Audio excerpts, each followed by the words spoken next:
Hi Anti Society, welcome back to the Antisocial Planet, and today we are checking out the dance practice for Good Night by Dreamcatcher, and I'm super excited about this because the little snippets that I saw of the choreo made me say, like, I just have to see the dance practice for it. And I think this was also one of the ones where there was a little clip of it in the guide that I watched for the group that I was also like, at that time I was like, hang on, what is this? So I always love getting to see the dance practices. I love just dance in general and getting to see that part of the performance, even though I'm not a dancer, but I guess I sort of have some knowledge. People have told me that it's interesting that I know at least a little bit about what it's like to be on a stage, so maybe I kind of know what I'm talking about sometimes. It's what I'm like with music too. I'm like, I don't actually know music theory, but sometimes I know what I'm talking about, so let's get into the dance practice, and I'm super excited. I think this is going to be a really good one. Okay. Yes, with this move. I love hand details. Oh, it's so good. Like, I love how they have a dance for the music box sound, but I also love that it's just very like mechanical. It's almost like marionette kind of feeling to it, and it's so good. I love the hand details. I love how it's almost, oh, like, what is it called? Like the hand tutting kind of thing. Again, I'm not a dancer, so someone can correct me who actually knows stuff about dancing, but it's so good. I just love it so much. It reminds me a little bit of when I did like pantomime and stuff. And the different like levels. That move, the heels. Ugh, it's so good.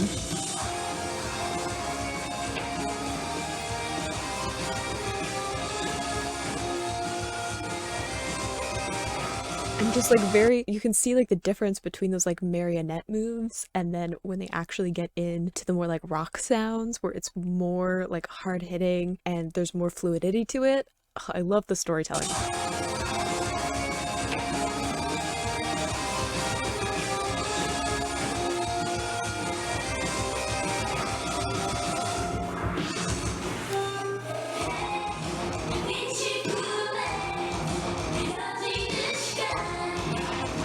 Ugh, the floor work again in shorts.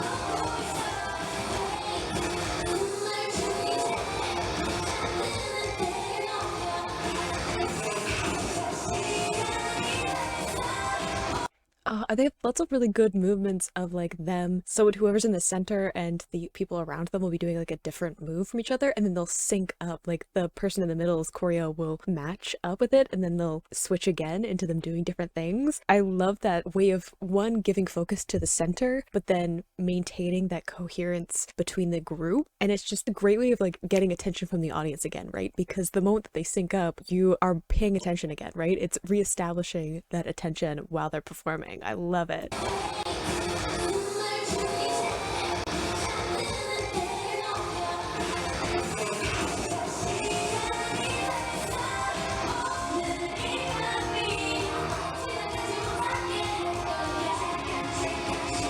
Ooh, the like clock move.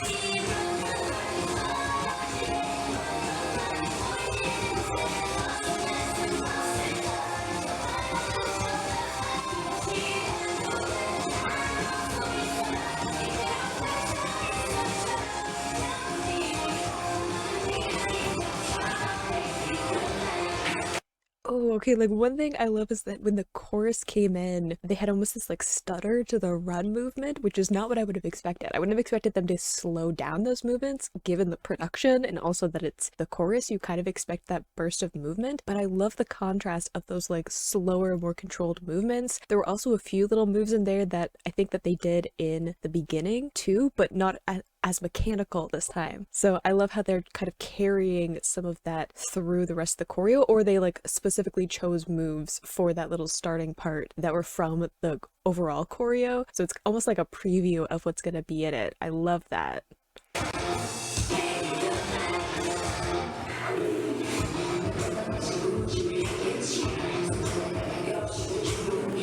Ooh, good transition to the new formation.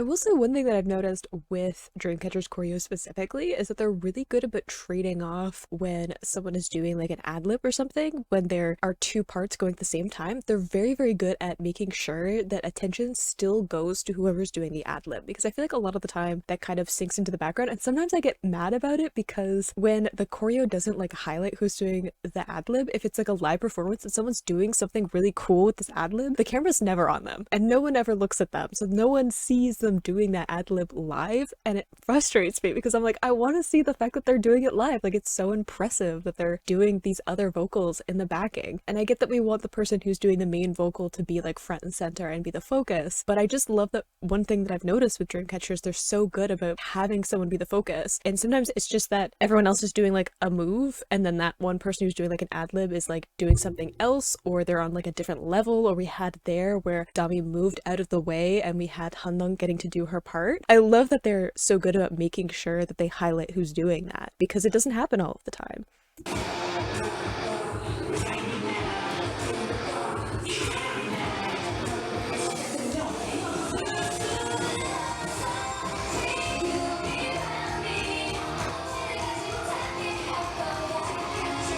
Also, Dami's outfit.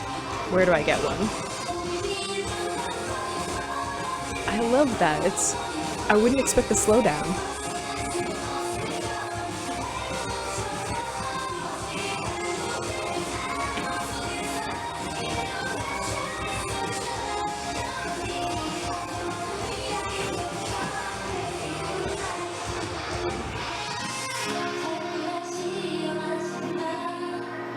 They're doing a lot of the like line up in this one too, which I find interesting. It's a good way to say like this is the person who's gonna be like front and center for this part, and then they kind of like spread out afterwards. They're doing it a lot in this choreo, which is something that they've done, I'm pretty sure, before in other things, but I'm just noticing it more in this one.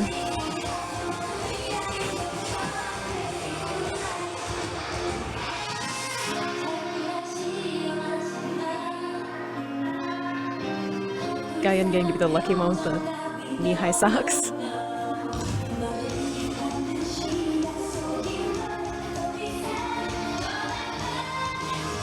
See, we're lining up again.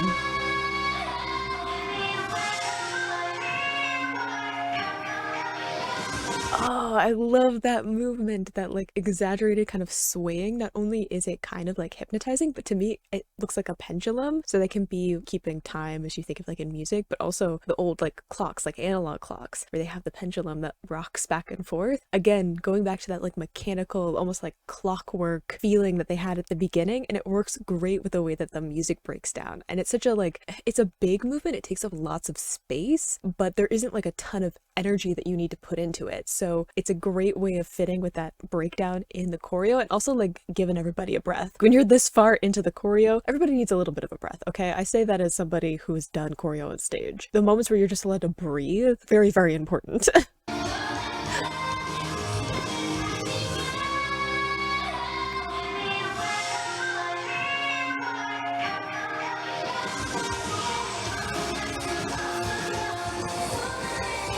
And then very fluid movements again. I love getting to hear their feet hitting at the same time.